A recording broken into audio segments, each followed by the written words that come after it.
150 रुपए प्रति माह हम लोग एक टीवी का लेते थे, बहुत अच्छा बिजनेस था। तो वो मैंने शुरू किया, बड़ा मेहनत किया उस काम में, और वहां से मुझे अच्छी खासी इनकम मिला। रात में भी काम करना पड़ता था, किसी का टीवी खराब हो गया तो इसकी मैच चल रहा है तो लोग जान खा लेते थे कि भी ठीक कर गया। दूसरा उसमें प्रॉब्लम ये था कि वहां पे जिस क्षेत्र में मेरे केबल के ग्राहक थे, वहां के लोग मुझे मेरे नाम से नहीं बुलाते थे। मैं अगर गली से जा रहा होता तो लोग पीछे से आवाज मारते थे और कहते थे, केबल वाले भैया सुनना। क्या कहते थे? केबल वाले भैया सुनना। इस दुनिया में कोई भी इंसान कुछ भी काम कर रहा है, चाहे वो रिक्शा चलाता है, तो वो ये नहीं चाहता कि लोग ये कहें कि रिक्शा वाले सुनना। एक व्यक्ति अगर सब्जी बेचता है तो वो ये नहीं चाहता कि लोग ये कहें कि सब्जी वाले सुनना। एक व्यक्ति ऑटो चलाता है तो वो नहीं चाहता कि लोग ये कहें कि ऑटो वाले रुकना। हर आदमी ये चाहता है कि जब उसको बुलाया जाए तो उसके नाम के साथ में उसे पुकारे।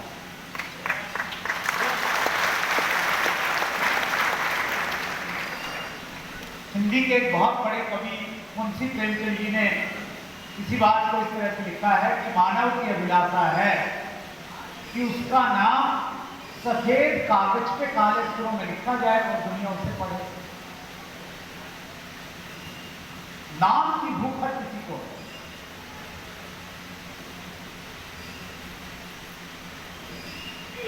हमें भी है, कम या ज्यादा वो अलग बात है। तो अच्छा खासा पैसा आने के बावजूद ये चीज मुझे बहुत अंदर तक लगती थी कि लोग मेरे नाम से क्यों नहीं बुलाते। और फिर मैंने सोचना शुरू किया कि मैंने वो कोई काम करना, ऐसा काम करना है जिसमें टाइम फ्रीडम भी हो और जिसमें रिस्पेक्ट हो, थोड़ा आदर के साथ सम्मान के साथ हो बुलाएं। हमारे वहां पे अंग्रेजी में कहानी आती थी, मोहन प्रसाद जी, तो शायद सिलेबस बदल गया होगा तो मुझे नहीं मालूम आती या नहीं आती है। अंग्रेजी में थी और अंग्रेजी हमारी समझ में तो आती नहीं हिंदुस्तानियों की, हम उसको रटते हैं। तो वो कहानी ऐसी रटी हुई थी कि अभी मैं आंख बंद करके वो पूरी सुना सकता हूँ।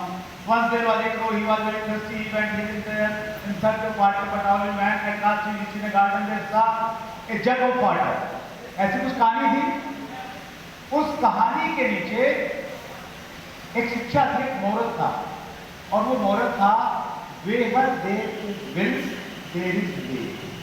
जहां चाहत वहां। जब आप किसी चीज को चाहते हैं तो आपको रास्ते मिल जाएंगे, ऊपर वाला आपको रास्ता दिखाता है। उस समय जब मैं ये चाह रहा था कि मुझे ऐसा काम करना है जिसमें पैसा भी हो, जिसमें टाइम फ्रीडम भी हो और जिसमें मान सम्मान भी हो, मुझे डायरेक्ट सेलिंग का डीलिंग आता था और आज तो शुरू भी नहीं हुआ था। उस समय ये सब मैं चाहता था। और उसी दौरान मेरे एक नजदीकी दोस्त ने मुझे फोन किया और उन्होंने कहा कि मेरे घर पे आइए, आपसे कुछ खास बात करनी। जब मैं उनके घर पे गया, वहां मैंने देखा 2-3 लोग और पहले से बैठे हुए थे और वहां पे पहली बार मैंने अपनी जिंदगी में 3 शब्द सुने और ये 3 शब्द मेरी जिंदगी को बदल गए। और ये 3 शब्द थे RCM, राइट कॉन्सेप्ट मार्केटिंग।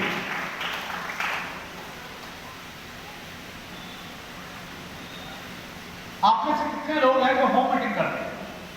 एक बार आपके हाथ देखना चाहता हूं जो होम मीटिंग करते हैं। बहुत सारे साथी, thank you very much. Home meeting में क्या करते हैं सर हम लोग? अपने घर पे अपने दोस्तों को, अपने पड़ोसियों को, कुछ रिलेटिव को अपने घर पे बुलाते हैं और वहां बुला के हम लोग आरसीएम के प्रोडक्ट के बारे में बातचीत करते हैं। हम ये बताते हैं कि इन उत्पादों का इस्तेमाल करने से हम कैसे लंबा और स्वस्थ जीवन जी सकते हैं। और वहां पे कुछ लोग अगर चाहते हैं कि कैसे हम इससे पैसा कमा सकते हैं तो उनको प्लान भी दिखाते हैं। वो हमारा होम मीटिंग मॉडल रहता है। जो पहली बार मैंने 3 शब्द सुने वो एक होम मीटिंग थी, और मैं हमेशा ये कहता हूं कि आप होम मीटिंग जरूर कीजिए, क्योंकि अगर आप होम मीटिंग करेंगे तो मेरा ये मानना है कि आपको होम मीटिंग में वो लोग मिलेंगे जो आने वाले समय में आपकी टीम में डायमंड बन जाएंगे। क्योंकि मैं होम मीटिंग की पैदावार हूं, मैं होम मीटिंग की प्रोडक्शन हूं, जहां पहली बार मैंने आरसी बिजनेस की। अब जब भी आप होम मीटिंग मिले करेंगे और होम मीटिंग में जो लोग आएंगे तो आपने क्या देखना है उनके अंदर में, क्या देखना है उनके अंदर? डायमंड। उनके अंदर डायमंड देखना है कि होम मीटिंग में डायमंड मिलते हैं ना, तो हो सकता है ये मेरा डायमंड, क्योंकि हम एक ऐसे व्यवसाय में हैं जो व्यवसाय आशाओं का व्यवसाय है, जो सकारात्मकता का व्यवसाय है, जो हौसले का व्यवसाय है, और जो चीजों पे विश्वास करने का व्यवसाय है। तो उस होम मीटिंग में मैंने आरसीएम के बारे में जाना, ज्वाइन कर लिया, लेकिन ज्वाइन करने के बाद मैंने कोई खास काम नहीं किया। चाइना में कहावत कही जाती है कि 10 लोग मिलकर जबरदस्ती करके एक घोड़े को पकड़ के तालाब के किनारे लेके जा सकते हैं, लेकिन वो 10 लोग जबरदस्ती करके घोड़े को पानी नहीं पिला। अगर घोड़े की इच्छा होगी तो ही वो पानी पिएगा, जबरदस्ती नहीं हो सकती। आप उसको तालाब तक लेके जा सकते हो जबरदस्ती। ठीक उसी तरह से कोई आपको जबरदस्ती ज्वाइन करवा सकता, लेकिन जब तक आपकी इच्छा नहीं होगी कोई आपसे काम नहीं करवा सकता। दुनिया की कोई ताकत आपको काम नहीं करवा। आप किसी को जबरदस्ती आप ज्वाइन करवा सकते हैं, जब तक उसकी इच्छा नहीं होगी आप उससे काम नहीं करवा सकते।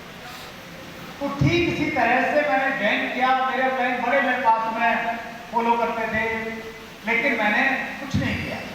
लेकिन मेरी अपलाइन ने जो सबसे अच्छा काम किया मेरे लिए वो ये किया कि वो मुझे जबरदस्ती करके इस प्रकार की मीटिंग में लेके आते।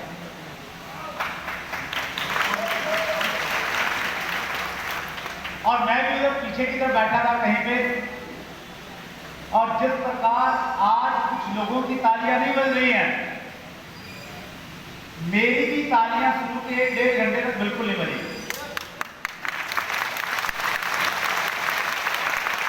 क्योंकि मेरे दिमाग में बहुत सारे प्रश्न थे। लेकिन धीरे धीरे जैसे जैसे कार्यक्रम आगे बढ़ा, मैंने मंच से कुछ लोगों को सुना कि ये 10,000 का महीना कमा रहे हैं, ये 15,000 कमा रहे हैं, ये 1 लाख रुपया महीना कमा रहे हैं। उनको देखने के बाद और जो मुख्य वक्ता थे उस दिन के, उनको सुनने के बाद में मेरी तालियां बजना स्टार्ट हो गई, और मैं बहुत बड़ी एक्साइटमेंट के साथ उस प्रोग्राम में गया। वो मीटिंग मेरी जिंदगी का टर्निंग पॉइंट बनी, और मेरा अनुभव ये कहता है कि ठीक उसी तरह से आज का ये दिन, आज की ये तारीख 18 सितंबर 2022 बहुत सारे लोगों की जिंदगी में एक बड़ा टर्निंग पॉइंट बनने जा रही है। जो लोग आज पहली बार हमारे बीच में उपस्थित हैं, वो इस बिजनेस को आज ज्वाइन करेंगे, इसलिए ये दिन हमेशा हमको याद रहेगा। और जो पहले से ज्वाइन हैं वो कर तो रहे हैं लेकिन चल नहीं रहा। उनकी स्थिति वैसी है कि जैसे गाड़ी पहले दूसरे गेट में झटके खाती है, फिर रुक जाती है, फिर चलती है, फिर रुक जाती है। आज मैं कुछ ऐसी जानकारियां आपके साथ में साझा करूंगा कि आज के बाद आपकी आरसीएम की गाड़ी में टो गेयर डल जाएगा और आप टेक्निकल की तरफ तेजी से दौड़ने लग जाएंगे। क्या तैयार हैं इसके लिए? yes! ऐसी ही मीटिंग में दोस्त इसी उत्साह के साथ मैंने आरसीएम बिजनेस को शुरू किया। मुझे लगता था कि लोगों से बात ही तो करनी, कर लूंगा, क्या फर्क पड़ता है। लेकिन जब मैंने लोगों से बातचीत करना शुरू किया तो मुझे लगा कि यार इतना आसान तो नहीं जितना मैंने सोचा था, क्योंकि मेरा जो स्वभाव था वो थोड़ा सा इंट्रोवर्ट था, अंतर्मुखी था। लोगों से बातचीत करना, मिलना जुलना मेरे स्वभाव का हिस्सा नहीं था। आपने परिवार में कुछ ऐसे बच्चे देखे होंगे, जब घर में कोई मेहमान आ जाए तो बाहर नहीं निकलते हैं कि उसको नमस्ते करना पड़ेगा, सलाम करना पड़ेगा, घर में जाते। तो वैसे वाला स्वभाव था, इतना संकोचित। मैं बड़ा एक्साइटेड हो गए किसी से जाता था मिलने के लिए, ये सोचते हुए जाता था उसको प्लान दिखाऊंगा, फिर उसे ज्वाइन करवाऊंगा, फिर उसकी लिस्ट बनाऊंगा, फिर उसको रॉयल्टी पे लेके जाऊंगा, लेकिन चाय पी के वापस आ जाता। बात शुरू कहां से करनी है यही सोचता रहता था बैठा। सामने वाला पूछता भी इसलिए आए थे, कोई काम था? नहीं, बस मैं तो ऐसे ही आ गया था मिलने, बहुत दिन हो गए थे।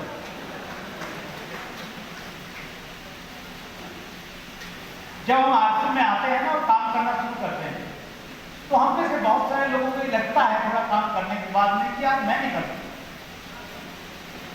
क्योंकि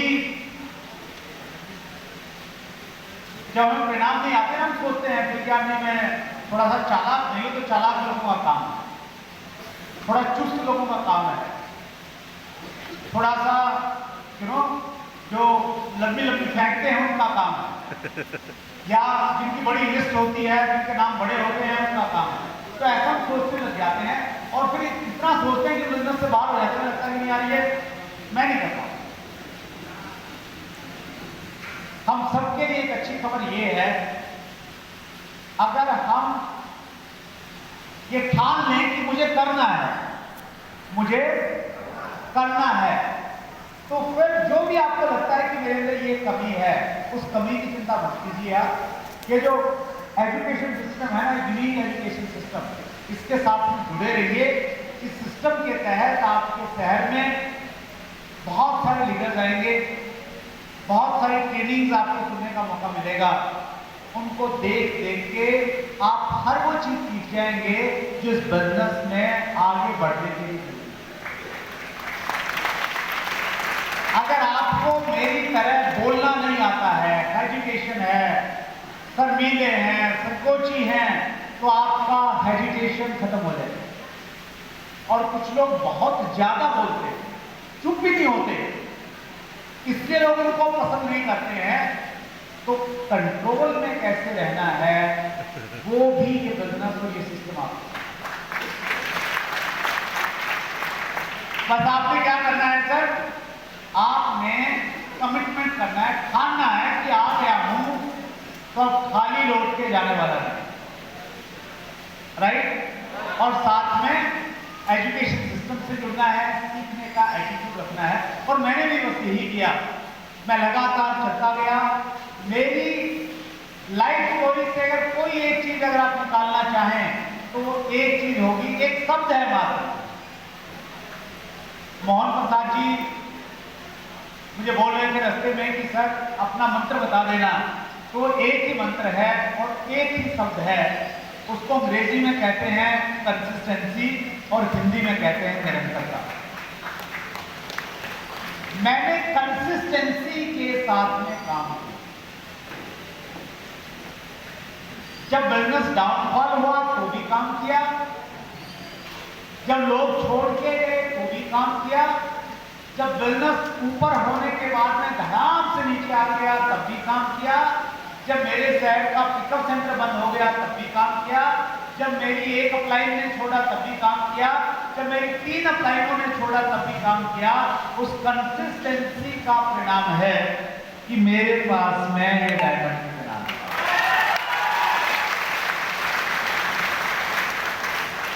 मैं एक बार फिर आपसे पूछना चाहता हूं, डायमंड कितने लोग बनना चाहते हैं? पीछे जो हाथ दिखाई नहीं दे रहे, थोड़ा ऊपर करना पड़ेगा, हिलाइए एक बार ताकि मैं देख पाऊं कौन कौन डायमंड बनना चाहते हैं। बहुत बढ़िया, thank you so much sir, बहुत धन्यवाद। डायमंड बनने के लिए आपको मालूम है डायमंड बनने के लिए कितना पैसा चाहिए? बिल्कुल सही बोला, डायमंड के लिए बिजनेस चाहिए सर मात्र 50। सब सोच रहे हैं कि सर मेरा 40,000 नहीं होता, उसमें स्लेब छूट जाता है। आप 50 करोड़ की बात करते हैं। जब हम अकेले काम करते हैं और अपने दिमाग से काम करते हैं, ये सोच के काम करते हैं कि मैं अकेले बहुत कुछ कर लूंगा, ये सही बात है, तब 40,000 का मिलेगा। और जब हम एक टीम बनाते हैं और अपने आप को, टीम को सिस्टम के साथ में जोड़ लेते हैं, फिर 50 करोड़ का ऐसे चुटकी बजा के होने लग जाता है।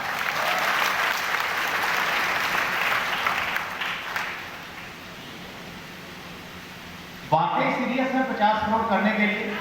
यस। देखिए हम जितने भी साथी बैठे हैं ना, जितने भी बैठे हैं, वो सारे के सारे आरसीएम वेलनेस के डायमंड बन सकते हैं और ये फिल्म को मिल सकते हैं।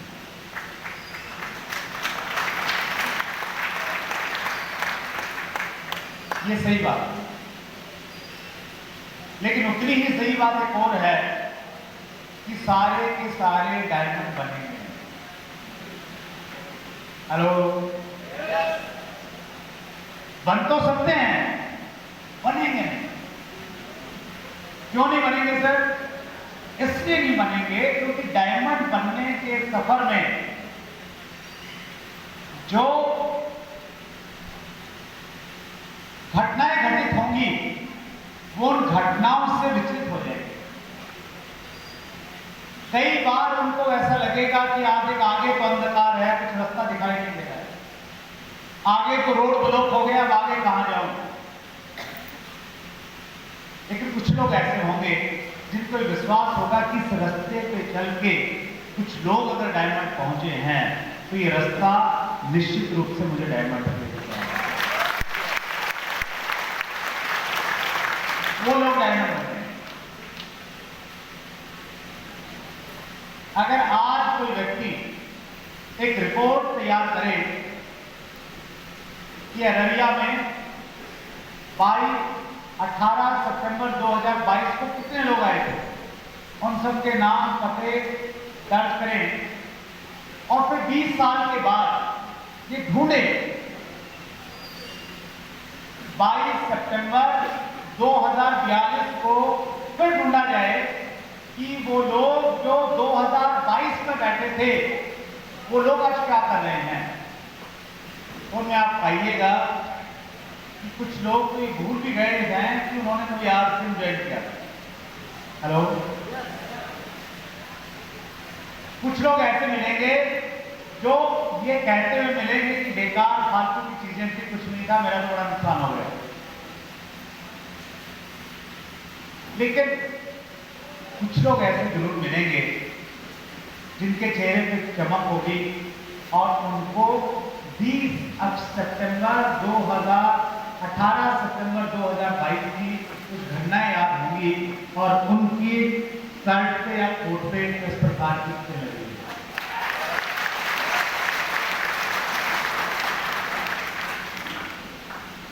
अब वो कौन लोग होंगे मैं नहीं जानता, लेकिन मेरा अनुभव ये कहता है कि ऐसे लोग होंगे।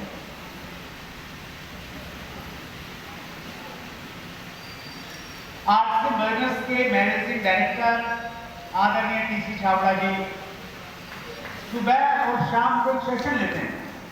मॉर्निंग में वो सेशन चलता है 6:30 बजे, यूट्यूब चैनल पे भी रहता है, यूट्यूब पे भी रहता है, और इवनिंग में रहता है 8:30। उसमें वो ये कहते हैं कि ओथ का नियम हमेशा काम करता है, law of average never fail. Law of average ये कहता है कि आज अगर 700 लोग यहाँ पे बैठे